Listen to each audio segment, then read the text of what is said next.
Upewe kushinda, upewe kushinda, kila uendako Mungu akupe kushinda yoyoyo. Upewe kushinda, upewe kushinda, kila uendako Mungu akupe kushinda. Ale, upewe kushinda, upewe kushinda, kwenye huduma yako Mungu akupe kushinda yoyo. Upewe kushinda, upewe kushinda, kila uendako Mungu akupe kushinda. Kwenye maisha yako upewe kushinda, kwenye kazi yako upewe kushinda yoyo. Upewe kushinda, upewe kushinda, kila uendako Mungu akupe kushinda. Usishinde na jambo lolote, Mungu akupe kushinda. Mbele ya adui zako Mungu akupe kushinda yoyo. Upewe kushinda, upewe kushinda, kila uendako Mungu akupe kushinda. Upewe kushinda, upewe kushinda, kila uendako Mungu akupe kushinda yoyo. Upewe kushinda, upewe kushinda, kila uendako Mungu akupe kushinda.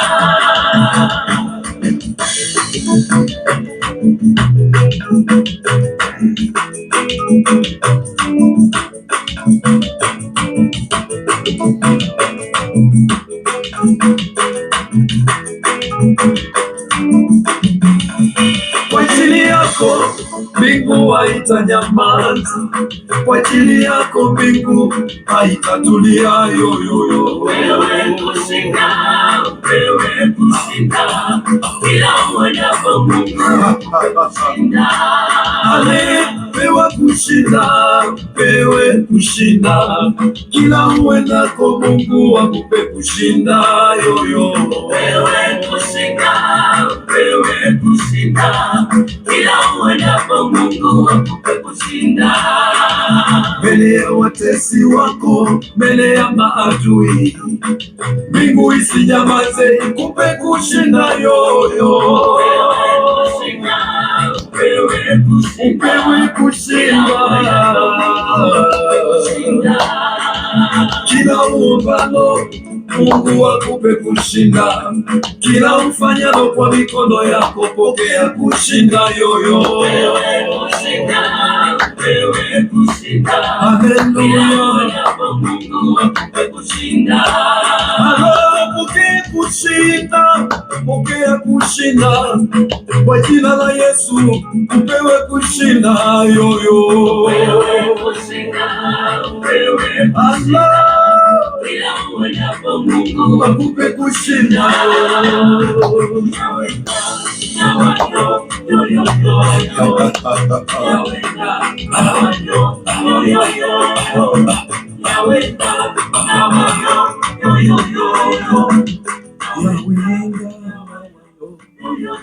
Ndugu yangu mpendwa, ni mtumishi wa Mungu Lusekelo Samueli. Amepewa neno la kinabii ambalo Mungu alimuongoza hata akaleta ujumbe huu mzuri sana, upewe kushinda. Huu wimbo unaniinua sana, unanibariki sana. Mungu akubariki sana Lusekelo, mtumishi wa Mungu Samueli kutoka pale Dar es Salaam. Tumekuwa tukihudumu naye, pia amekufanyika baraka hata kwa TG Shangani, na Mungu amekuwa akimtumia kwa viwango vikubwa. Asante sana kwa ajili ya uimbaji huu mzuri, upewe kushinda. Lakini nina ujumbe mzuri sana sahi. Ujumbe huu umekaa unawaka ndani ya moyo wangu. Ninaitwa mchungaji na mwinjilisti George Musa, na ukienda kwenye akaunti zangu kama unataka mahubiri kwenye YouTube au Facebook, ukiandika Bishop George Musa Preacher, utapata mahubiri mbalimbali kwenye YouTube, kwenye Facebook, pia utakutana na mahubiri mbalimbali. Ukiandika Bishop George Musa Preacher, utapata mahubiri na shuhuda mbalimbali. Basi kipindi hiki, hebu twende moja kwa moja tukaombe, alafu tusikie nini ambacho Mungu ametuandalia muda huu.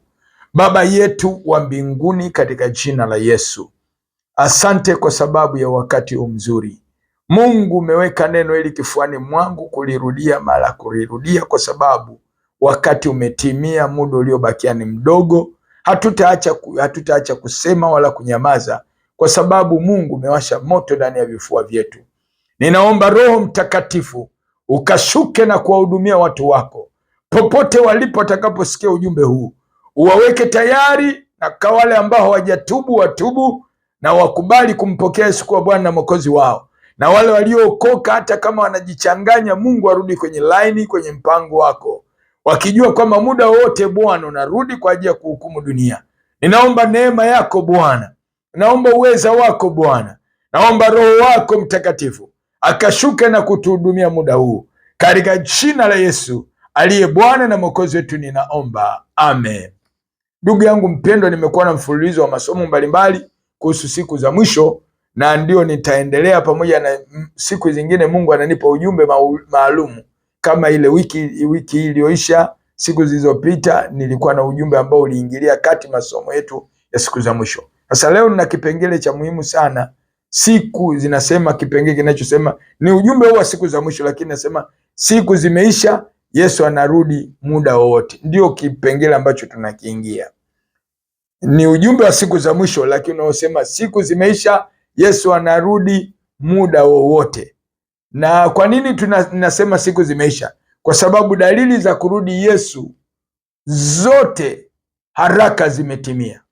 Ukisoma Mathayo sura 24 yote, na Marko sura ya 13 yote, na Luka sura ya 17, ukisoma kwa sehemu pale utaona Yesu anazungumzia dalili za siku za mwisho. Lakini Luka 21 ukisoma yote, Yesu anazungumzia kwa habari ya kurudi Yesu Kristo mara ya pili na dalili zake zote.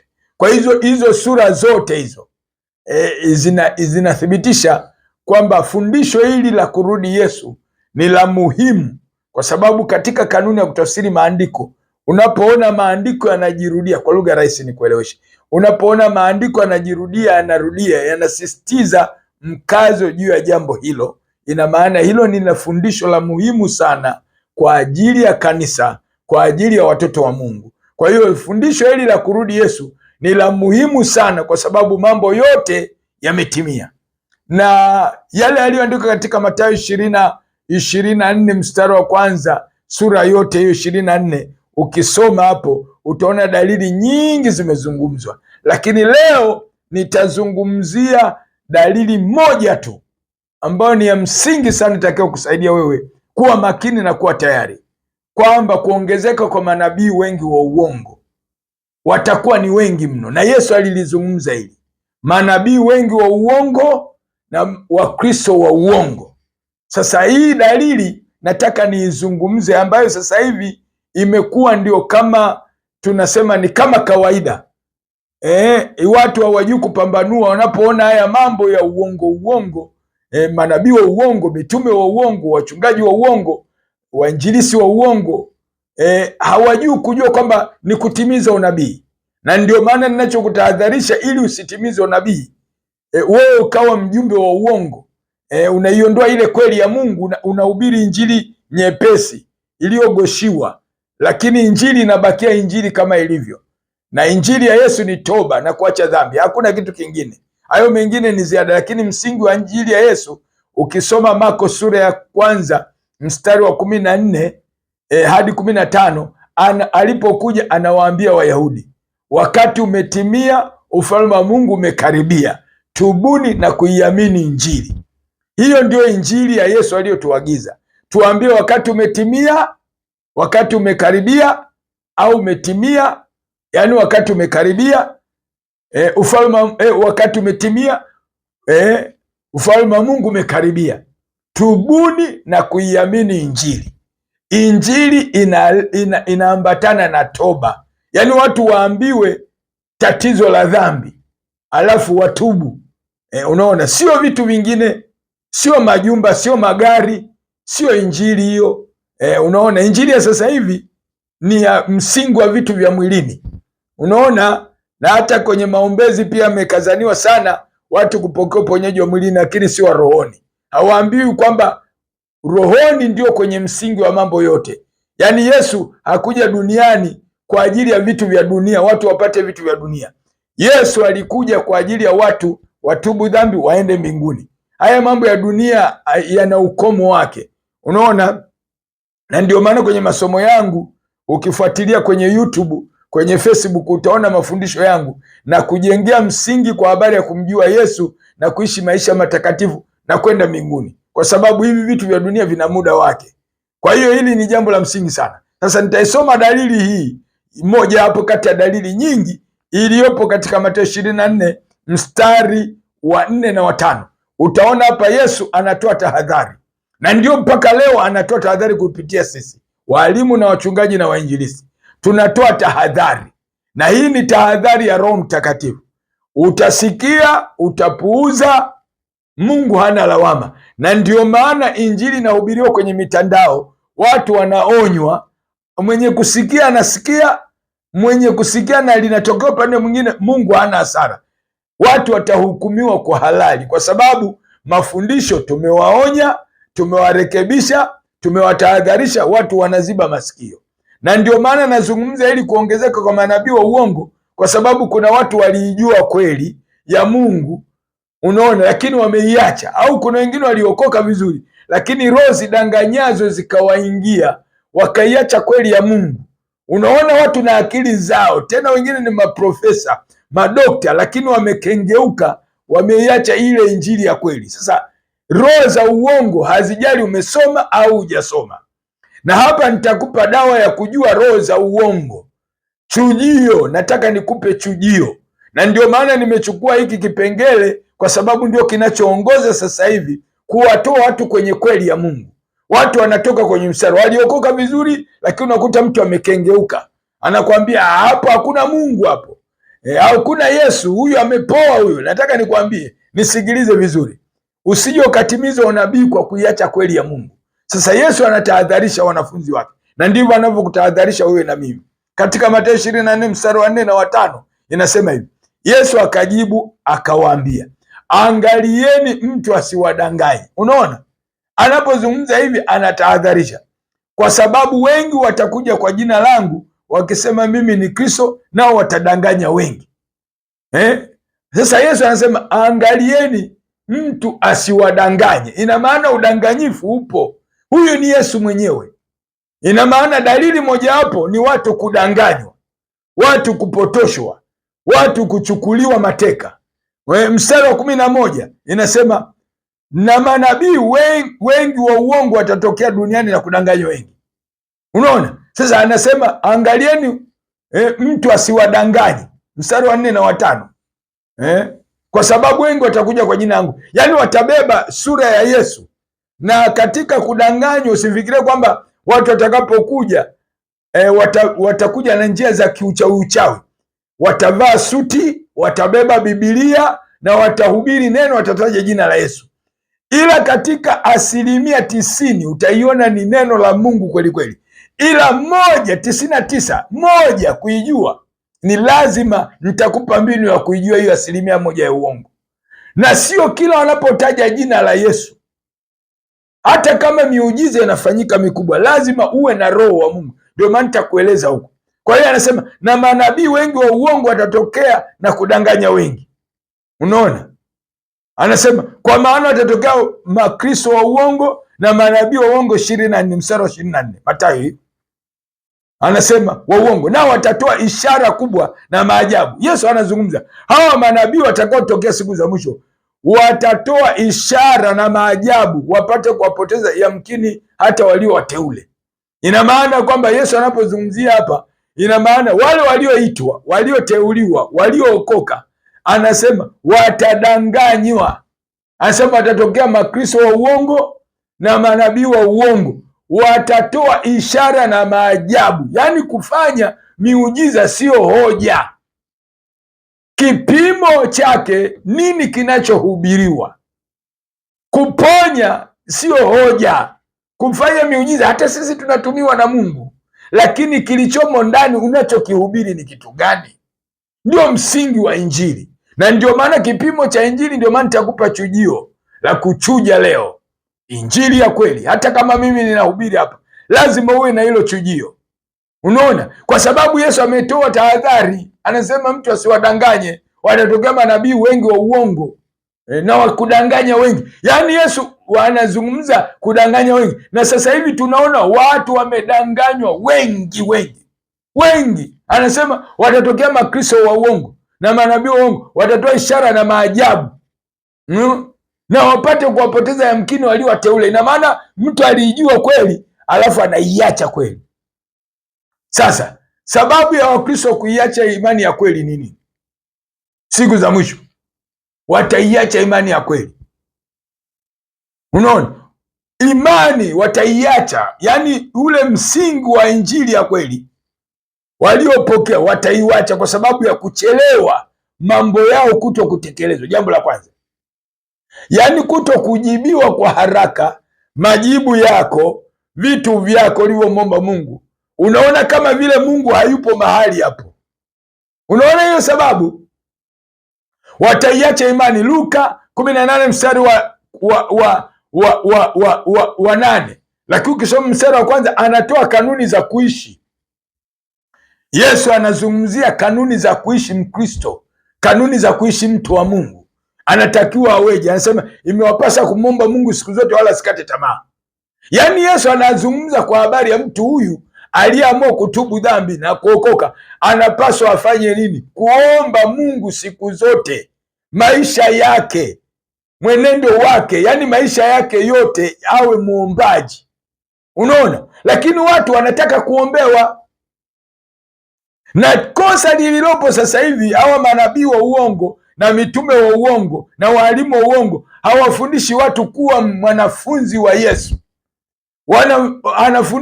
Haambiwi ile kweli ya kuwa mtu kujisimamia. Kwa hiyo ni mtu wa kuombewa kila Jumapili, sio kufanywa kuwa mwanafunzi. Na hata haya ya kuomba hawafundishwi. Unaona hilo kosa? Siku za mwisho watu hawafanyi kuwa wanafunzi, bali wanafanywa kuwa mateka. Hawafundishi kuwa askari wapiganaji, bali anakuwa mtu wa kuswagwa, wa kuombewa.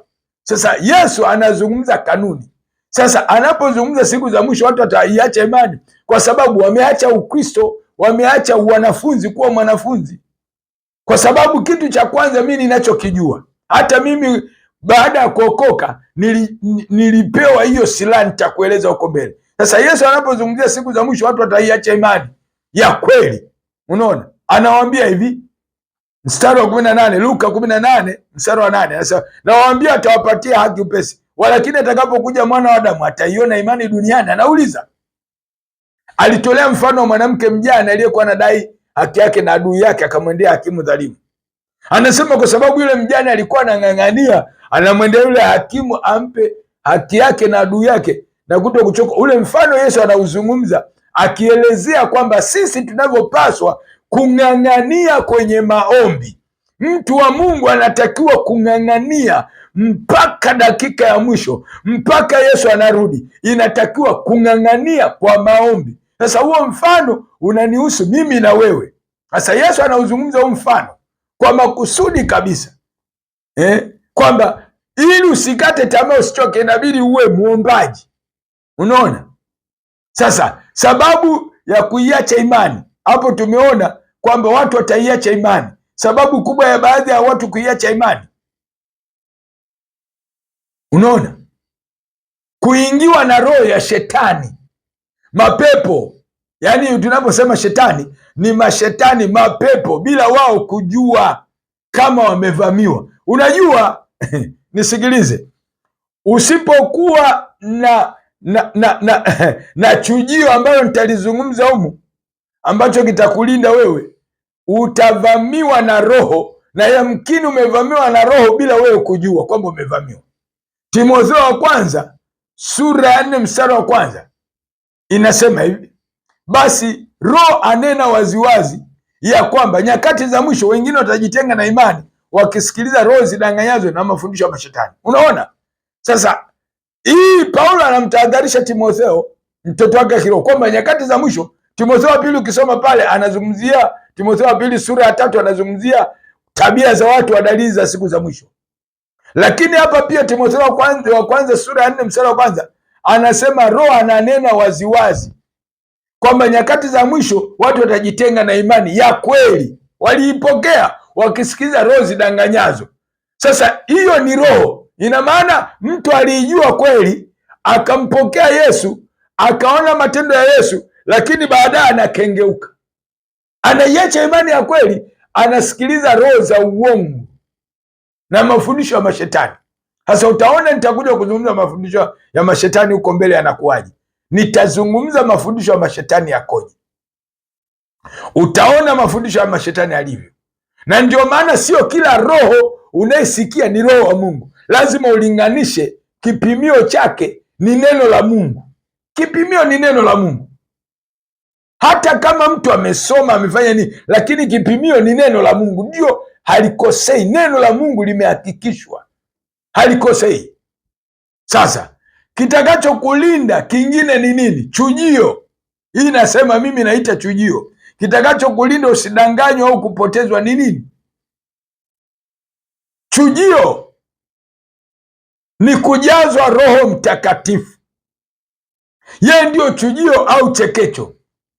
Sikiliza, unaweza ukajua maandiko yote, ukaijua Biblia. Kuna wasomi leo walikuwa wazuri, lakini leo wamepotezwa kabisa. Wanaijua Biblia yote na wamesoma, wengine Bible knowledge, wengine wamesoma theolojia, wana masters, wana PhD, lakini wamepotoka. Sasa chujio ni hili, chujio la kuchuja roho za uongo na imani ya uongo na manabii wa uongo. Ni lazima mtu ajazwe Roho Mtakatifu. Nataka nikuambie, usipojazwa Roho Mtakatifu utazolewa na imani potofu. Na ndio maana hawa manabii wa uongo au mitume wa uongo, wachungaji wa uongo, hawafundishi kuhusu Roho Mtakatifu watu wao. Wewe nenda popote pale panapohubiriwa Injili, kama hapo hapakemewi dhambi. Dhambi haisemwi na kukatazwa dhambi. Yaani nataka nikwambie, nisikilize, kama mahali popote unapoabudu dhambi haisemwi kwa mkazo na kukatazwa, hiyo ni hatari. Jambo la kwanza. Pili, hapo mahali hapasisitizi mshirika kujazwa Roho Mtakatifu na kuombewa, hapo ni hatari. Kwa nini nazungumza haya mambo mawili? Jambo la kwanza, hapo mahali hapaambii watu tubu dhambi, ishi vyovyote, vaa vyovyote, kaa vyovyote. Tunaenda mbinguni, Mungu haangalii mwili, anaangalia roho. Hapo mahali Mungu hayupo. Yaani wewe vaa vyovyote, vya vimini, vya vyovyote, mavazi yote ya aibu yoyote yale unayajua wewe, fanya vyovyote vile, unaenda mbinguni. Mungu hayuko hivyo. Mungu anapoingia ndani ya mtu, mimi nilikuwa musician na suruali nilikuwa navalia juu, lakini baada ya kuokoka nasikia sauti ya Roho Mtakatifu. Baada ya kujazwa Roho Mtakatifu, nilijazwa mimi peke yangu nikiwa chumbani, ninaambiwa kesho hakuna kuvalia suruali juu, valia kwenye kiuno. Hakuna mashati makubwa, vaa mashati yanayokutosha wewe. Nenda dukani kanunue suti. Mimi nilikuwa sio mpenzi wa suti. Alafu funga tai, naambiwa nitengeneze, nilikuwa sijui kufunga tai. Nikapeleka mtu kanifungia tai, naambia haya ndio mavazi utakayoyavaa ya heshima na adabu. Nilikuwa sio mvaaji wa suti, sio mvaaji wa tai, lakini Roho Mtakatifu alipoingia ananifundisha ustaarabu, muonekano. Kwa hiyo ukiniambia leo Mungu anaangalia ndani, haangalii nje, no, sio Biblia tunayesoma hiyo. Kwa hiyo hawa mitume wa uongo hawataki watu wajazwe Roho Mtakatifu. Kwa sababu gani? Jambo la kwanza, wataona uchafu wao, kwa sababu wengine ni washirikina, wengine wana maagano na Lucifer, na ndio maana wamewafunga watu fahamu, akili, wasijue nini kinachoendelea. Kwa hiyo hawawezi kukemea dhambi. Dhambi kwenye huduma kama hizi au makanisa kama haikemewi dhambi na kukatazwa dhambi, kusisitizwa dhambi au watu kuishi maisha matakatifu. Hapahubiriwi dhambi, hapahubiriwi maisha matakatifu. Na tatu, watu hawaambiwi kuhusu Roho Mtakatifu. Wanajua watu wakijazwa Roho Mtakatifu watakuwa na ufahamu wa kimungu na kuona siri zote wanazozifanya. Kwa hiyo wanahakikisha Mkristo huyu hajazwi Roho Mtakatifu. Ataombewa, kesho anarudi, ataombewa, lakini kujitegemea never. Hawafanyi hiyo kitu. Kwa hiyo hawa watu wanakuwa mateka ya wao, wanakuwa wachanga. Mtu yuko kanisani miaka 10, 15 ni mchanga, hajui kujiombea, hajui kujisimamia. Akipata tatizo, mchungaji, apostle, prophet, evangelist, teacher. Unaona hilo kosa? Yesu alipokuja hapa alituagiza tuenende ulimwenguni mote tukawafanye watu wote kuwa wanafunzi. Ukisoma Mathayo 28 pale, tukawafanya mataifa kuwa wanafunzi. Wanafunzi wa Yesu, kwamba mtu afundishwe lakini baadaye ahitimu awe mwalimu. Kwa hiyo manabii wa uongo hawafundishi watu kujisimamia kuwa mwanafunzi, bali anakuwa ni mateka. Hiyo ni dalili mojawapo. Hufundishi kupigana, hufundishi kujisimamia. Na kwa sababu hiyo hawataki watu wajazwe Roho Mtakatifu, kwa sababu mtu atawaona. Kwa sababu hawa manabii wa uongo wana mambo ya giza, wamekula mikataba na Lucifer, wamekula maagano na kuzimu, wamekula maagano na kuzimu, wanawapiga watu upofu. Sasa kwa nini nasisitiza Roho Mtakatifu? Kwa sababu Yesu mwenyewe hakufanya kazi yote mpaka alipojazwa Roho Mtakatifu. Soma Mathayo sura ya 3 ile mstari wa 13 hadi 17, utaona pale alipoenda kwa Yohana akabatizwa. Lakini sura ya 4 unaweza ukaona jinsi Yesu alivyoongozwa na Roho. Na Luka sura ya 4 sema baada ya kutoka majini amejazwa Roho Mtakatifu akaongozwa na Roho. Ina maana Yesu hakufanya kazi yoyote hapa duniani mpaka alipojazwa na Roho Mtakatifu. Sasa wewe ni nani unemkataa Roho Mtakatifu? Utashinda dunia hii? Utaiweza dunia hii? Wewe ni nani unakataa kujazwa Roho Mtakatifu? Unategemea nini? Utaishinda dunia hii? Kati ya dalili mojawapo ya siku za mwisho ambayo Paulo alimtahadharisha Timotheo wa pili sura ya 3 mstari wa 5, dalili mojawapo ya siku za mwisho ni watu kukataa kujazwa Roho Mtakatifu na kufurika. Hawataki Roho Mtakatifu. Anasema hivi, anamwambia Timotheo wa pili sura ya 3 mstari wa 5, anamwambia wenye mfano wa utaua lakini wakikana nguvu zake, hao nao jiepushe nao. Paulo anamtahadharisha kwamba siku za mwisho watu wataonekana na dalili ya wokovu, wameokoka lakini hawataki Roho Mtakatifu. Na hata leo tukisema Bwana amesema, Mungu anasema, wanasema hivi, Mungu anasema, Mungu yupo, anasema waziwazi, anazungumzia kupitia neno, lakini bado anazungumza kwa njia mbalimbali. Anaweza ukasikia sauti, ukaona maono, ukaota ndoto.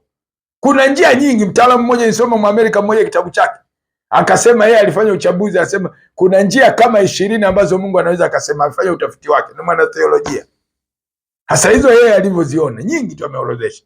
Mungu mpaka leo anasema kupitia neno lake, lakini bado atasema hata kwa sauti.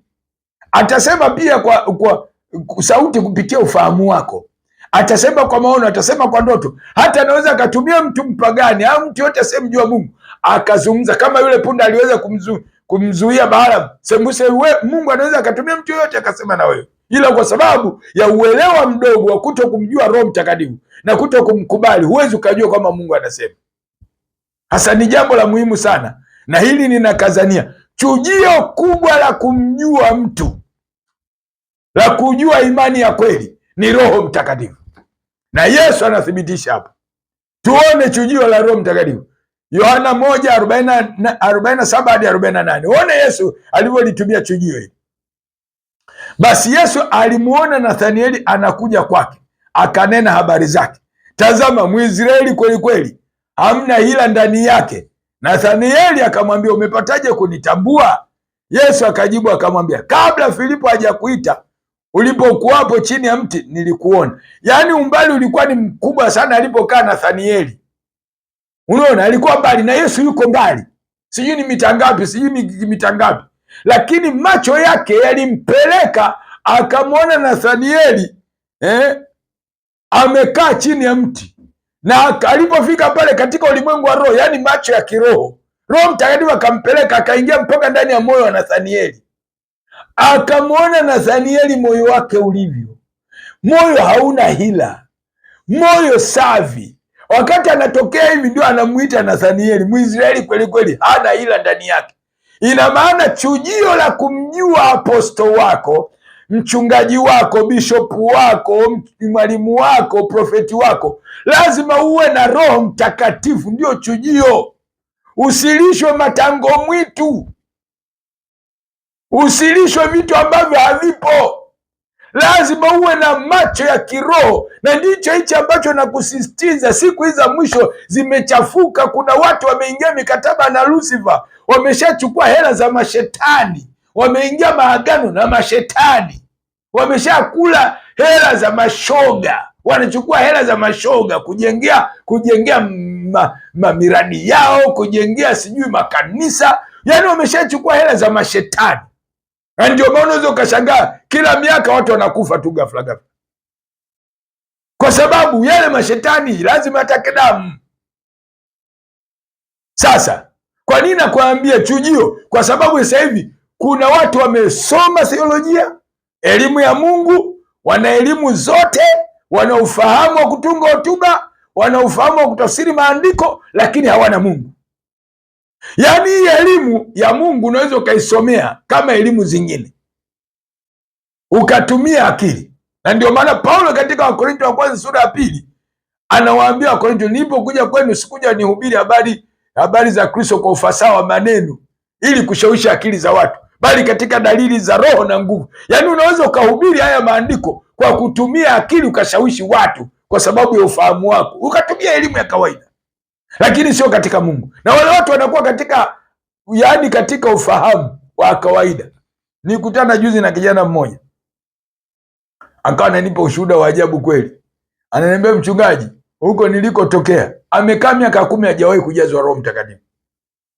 Sasa amekuja hapa Mtwara Shangani, akaamua kuja kanisani. Akaniambia, mchungaji, sasa tunahubiri siku zote, akawa haelewi kwa sababu huko alikotokea Roho Mtakatifu anakaririshwa, wanaambiwa aseme raka saka raba karaboko liaba, wanafundishwa sema hivi. Sasa Roho afundishwi namna hiyo, na wala uwezi ukamwambia fanya hivi fanya hivi. Roho huwa anashukaga mwenyewe. Kwa hiyo ina maana wanakaririshwa namna ya kunena. Asema mchungaji, mimi nilikuwa naiga kama wanavyonena. Sasa unaweza kuona jinsi kanisa linavyopotoshwa na hao watu.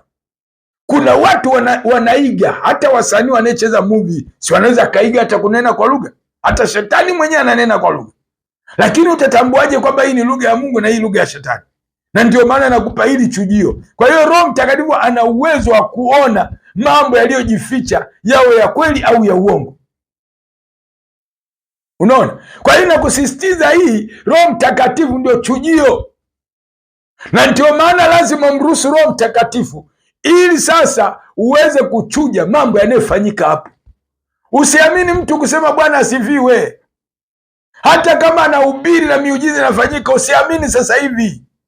Sisemi kwamba watu wote wamepotoka, lakini nataka nikwambie, kwa sababu ya mambo yanayofanyika ya siku za mwisho, lazima uwe na ufahamu wa neno, ulijae neno. Lakini sio hivyo neno tu, lazima kichujio la Roho Mtakatifu. Watu wamekuwa wamejazwa neno, wameingia kwenye imani potofu kwa sababu hawajamkubali Roho Mtakatifu. Wanatumia akili tu ya kusoma neno, hawamtaki Roho Mtakatifu. Matokeo yake wameingizwa kwenye vichaka. Na ndio maana Roho Mtakatifu atakwambia, no, hiki sio cha halisi, no, hiki kinachozungumzwa sicho, no, hichi kinachosema sicho. Kwa sasa hivi kuna ujanja mwingi, watu wanatumia elimu tu, wanatumia ujanja, lakini Roho wamemkataa. Kwa hiyo wanateka watu kwa akili. Na ndio maana unaweza ukakuta hata doctrine, fundisho linapotoshwa sasa hivi. Watu wanapinga hata Yesu, wanapinga kazi za Yesu, wanapinga uweza wa Yesu, wanapinga mambo ya Yesu. Yaani wanarahisisha tu. Wanarahisisha. Unaona wokovu kama ni kurahisisha tu, namna fulani tu, namna fulani. No, lazima tukae kwenye msingi wa injili ya Yesu Kristo, kwa sababu Yesu alipokuja duniani alisema tubuni, ufalme wa Mungu umekaribia. Hakusema kitu kingine, wala hakuna haja ya mabishano wala nini. Mimi ninachotaka kuzungumza kwamba siku hizi ni za mwisho. Manabii wengi wa uongo wametokea na watafundisha. Sio kwamba atakuja amevaa mavazi ya kiganga na kichawi, watavaa suti, watashika Biblia, lakini fundisho. Lakini utawajuaje hawa watu? Ni lazima ujae Roho. Roho ni lazima, yaani Roho ni lazima. Ukimkataa Roho utazolewa tu, utatolewa kwenye laini, utasema ni Mungu anasema na wewe, lakini sio Mungu. Watu sasa hivi wamevamiwa na maroho, mashetani kabisa, wanakataa kweli. Hata wewe mwenyewe ni shahidi, lazima ujue hii ni roho ya Mungu. Inayenikataza kushiriki kanisani, inayeniambia nisali nyumbani. Wewe huna ushirika na mtu, lazima uwe na ushirika wa mtu. Na wengine wamejiita wenyewe, wala hawajaitwa na Mungu.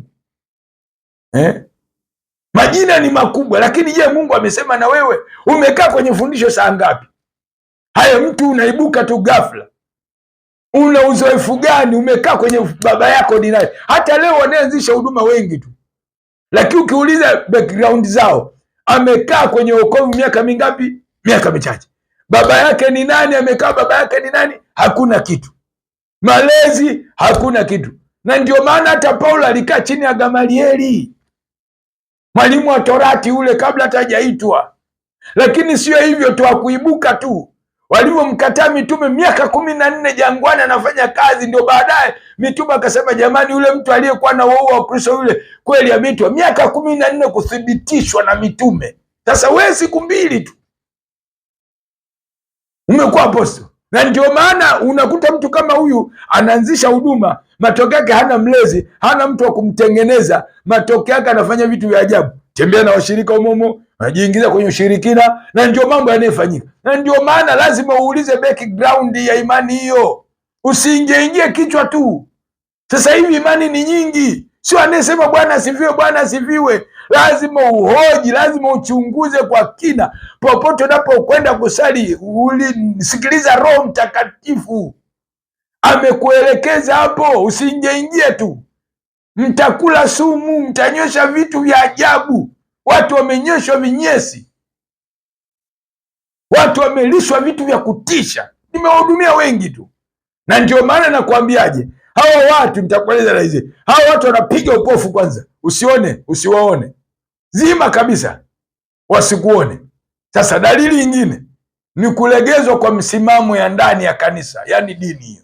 Dalili nyingine ya siku za mwisho, yani dini, kulegezwa kwa msimamo ya kanisa, yani dini au madhehebu zinakubaliana na mambo ya kidunia, kimwili. Yani vinaingizwa vitu vingi ambavyo havipo, sio injili ya kweli. Unaona? Yani vitu vingi vinaingizwa kwenye imani. Inaambia huu kisasa huu, tuingize hiki, tuchukuliane na dunia. Hiyo sio imani. Yesu alipokuja alikuja kuhubiri injili pure, nzuri, halisi. Tusikubali kuingiliana na dunia. Unajua injili inajitegemea. Haihitaji busa, haihitaji msaada ili kuwavuna watu kwa namna fulani. No, injili inajitegemea yenyewe. Yaani neno linajitegemea, wala halihitaji booster. Halihitaji kichocheo fulani.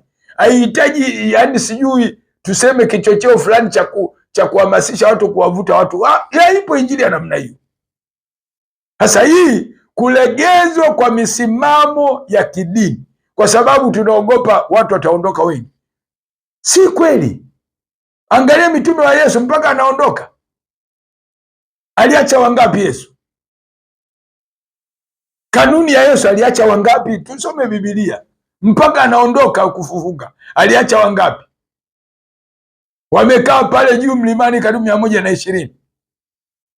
120 miaka mitatu.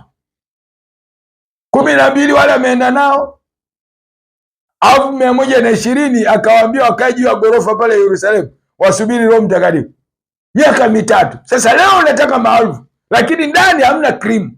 Na ndio hii tunakuta wanaingia humo majoka, makenge humo wanaingia, wanaingia watu wa kila namna, wengine ni maajenti wa shetani. Nitazungumza hii kitu sasa kwa sababu tumerahisisha Injili. Lazima Injili tuiseme ilivyo, tusilegeze msimamo wa kanisa, tusilegeze msimamo wa neno ndani ya kanisa. Lazima tuseme, na hii legeza masharti, kuto kukazania Roho Mtakatifu, ndio tumewapoteza watu. Lazima tukazanie watu kuacha dhambi, lazima watu tukazanie kuishi maisha matakatifu, lazima tukazanie watu kujaa Roho Mtakatifu. Hivyo vitu vitatu ni vya msingi sana. Lazima tuihubiri dhambi ilivyo, tuiseme, tusiogope watu kukimbia, waambie George usiwe mkali nini. Wananiulizaga watu, mbona kanisani kwako unahubiri kama mkutano nje? Nikamwambia ndio wanavyopenda, kwa sababu Mungu aliniambia, George, acha uiseme dhambi ilivyo. Unaona, dhambi uiseme ilivyo. Mwanadamu ni mzuri, sisi hatumchukii mwanadamu, ila dhambi lazima isemwe na mkazo uwe ni maisha matakatifu. Unaona, asema unahubiri kama mkutano. Ningeambia ndio, usipohubiri hapa utakuwa na nguvu za Mungu utaziona. Na ndio maana leo, kwa sababu tumezibaziba dhambi, tumeilealea, tumeiacha inaelelea, hatuzioni nguvu za Roho Mtakatifu zikifanya kazi ndani ya kanisa. Vipawa havipo, vipawa vya neno la unabii hatuoni, neno la maarifa hatuoni, kufasiri lugha hatuoni, kupambanua roho hatuoni. Kwa hiyo tunaingiliwa na wachawi, tunaingiliwa na maajenti, tunafungwa macho, hatuoni vitu vinafanyika madhabahuni. Watu wamezini, wanapanda madhabahuni, wanahubiri madhabahuni, hatuoni. Sababu nini? Tumemkataa Roho Mtakatifu mwenye kanisa.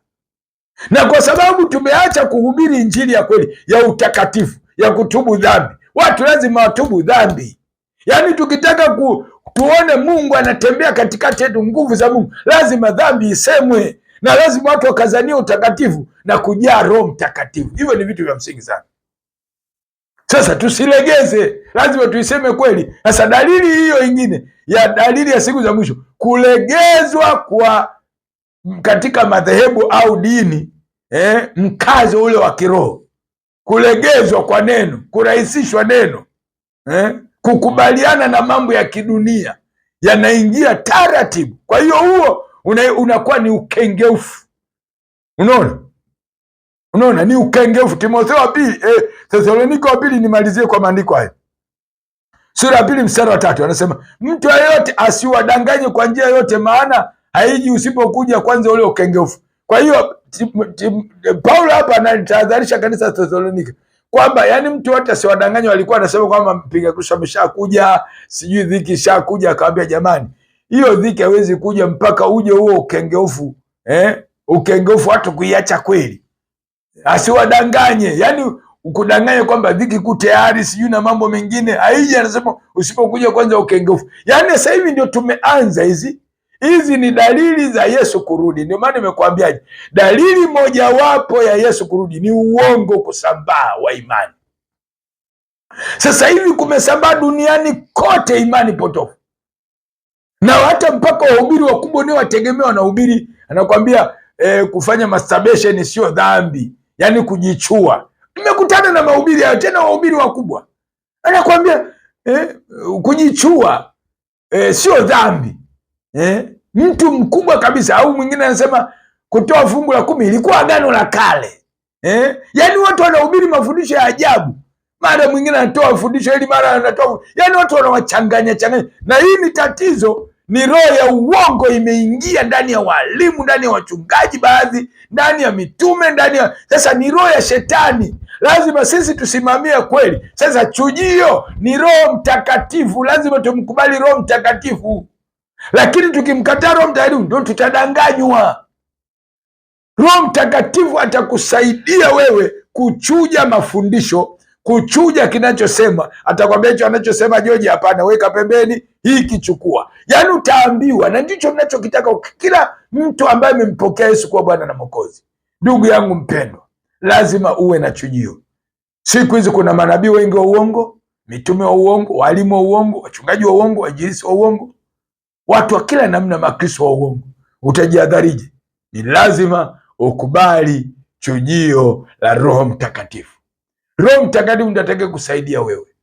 Karibu wewe ambao unasema kwa kweli, mchungaji, nimepotoshwa mpaka nimekata tamaa. Watu wamepotoshwa mpaka sasa hivi wengine hawaendi makanisani. Wameona wachungaji ni waongo, wainjilisti waongo, mitume wa uongo, wamedanganywa, wameliwa pesa zao, mali zao. Sasa unaona uongo tu. Sasa ili usidanganywe, unasema mchungaji, nilikata tamaa hata kwenda kanisani, lakini naamua kurudi kanisani. Sema maneno ya nyuma yangu, maneno ya toba. Sema maneno haya.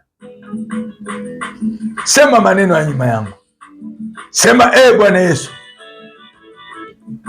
ninakuja mbele zako.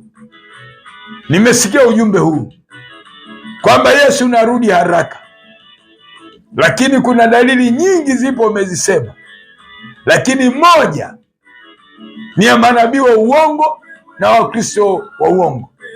Naomba uniepushe na uongo wa shetani kupitia vinywa vya wanadamu. Yesu wa Nazareti, naomba unifungue macho yangu na masikio yangu. Bwana Yesu, futa jina langu kwenye kitabu cha hukumu. Futa jina langu Bwana kwenye kitabu cha hukumu. Andika jina langu Bwana kwenye kitabu cha uzima milele. Ninakupokea Bwana Yesu, uwe Bwana na Mwokozi. Asante Yesu kwa kunisamehe na kuniokoa, katika jina la Yesu, amen. Sasa nataka nikuombea ufahamu na ujazo wa Roho Mtakatifu, kwa sababu Roho Mtakatifu ndio chujio. Huwezi kushinda bila Roho Mtakatifu. Baba, katika jina la Yesu, naachilia nguvu za Roho Mtakatifu. Naachilia nguvu za Roho Mtakatifu. Pokea Roho Mtakatifu akawe chujio wa kuchuja mambo ya uongo wa siku za mwisho. Roho Mtakatifu, ingia ndani ya watu hawa, wape ufahamu walikulijua neno, wape chujio la Roho Mtakatifu, wape chujio la kujua kupambanua, wape chujio la kupambanua uongo wa shetani na maajenti wake, katika jina la Yesu. Pokea ufahamu, pokea neno la maarifa, pokea roho ya kupambanua roho, katika jina la Yesu. Pokea karama ya kufasiri lugha, katika jina la Yesu. Pokea karama ya neno la maarifa, karama ya kupambanua roho, ya kufasiri lugha, ili ujue kwamba hiki ni kitu cha uongo au kitu cha kweli. Roho Mtakatifu, katika jina la Yesu, naachilia hizo karama, karama ya neno la maarifa, karama ya kufasiri lugha, karama ya kupambanua roho, zishuke ndani ya kanisa, zishuke ndani ya watoto wako, zishuke kwa watumishi wako, zishuke kwa vijana wako, zishuke kwa mabinti Bwana, zishuke kwa watu wote. Naachilia upako na nguvu ya Mungu isiyo ya kawaida, baraka, miujiza, uponyaji, uweza, mamlaka, neema ya Mungu, miujiza mikubwa, neema ya Roho Mtakatifu iwe juu yako, neema ya Roho Mtakatifu ya kupambanua roho, neema ya Mungu, upako, uweza, nguvu ya Mungu vikuguse sasa, kwa jina la Yesu. Naachilia baraka na miujiza, amen. Wewe ambao una maswali au una mahitaji yoyote na maombezi na jambo lolote, tunapatikana hapa TAG Shangani Miracle Temple Mtwara, ilipokuwa nyuma ya Nafu Beach Hotel. Muda wote masaa 24 tuko hapa. Watumishi wa Mungu hata usiku wa manane tupo hapa. Watu muda wote wanakesha hapa. Ukija Shangani, ukija Mtwara, karibu Shangani, uabudu nasi. Namba zangu za simu, unasema kwamba mchungaji, nahitaji ni kuone, labda nikupigia simu. Namba yangu hii ni ya WhatsApp. Kama utakuwa na jambo lolote la faragha, tunaweza tukaongea. 0712 999 805, 0712 999 805. Tukutane tena kwa mara nyingine. Zingatia haya niliyokuambia. Jihadhari na manabii wa uongo, yalitabiriwa. Usitimize unabii wa kudanganywa, usitimize unabii wa kumwacha Yesu, usitimize unabii wa kuiacha imani. Mungu wa mbinguni akubariki. Tukutane kwa mara nyingine. Bye. bila uwepo Mungu akupe kushinda. Upewe kushinda, upewe kushinda kwenye huduma yako, Mungu akupe kushinda yoyo. Upewe kushinda, upewe kushinda bila uwepo Mungu akupe kushinda kwenye maisha yako. Upewe kushinda kwenye kazi yako, upewe kushinda yoyo. Upewe kushinda, upewe kushinda, upewe kushinda Mungu akupe kushinda. Usishindwe na jambo lolote, Mungu akupe kushinda mbele ya adui zako, Mungu akupe kushinda yoyo. Upewe kushinda, upewe kushinda bila uwepo Mungu akupe kushinda. Upewe kushinda, upewe kushinda kila uendako, Mungu akupe kushinda yoyo. Upewe kushinda, upewe kushinda kila uendako, Mungu akupe kushinda.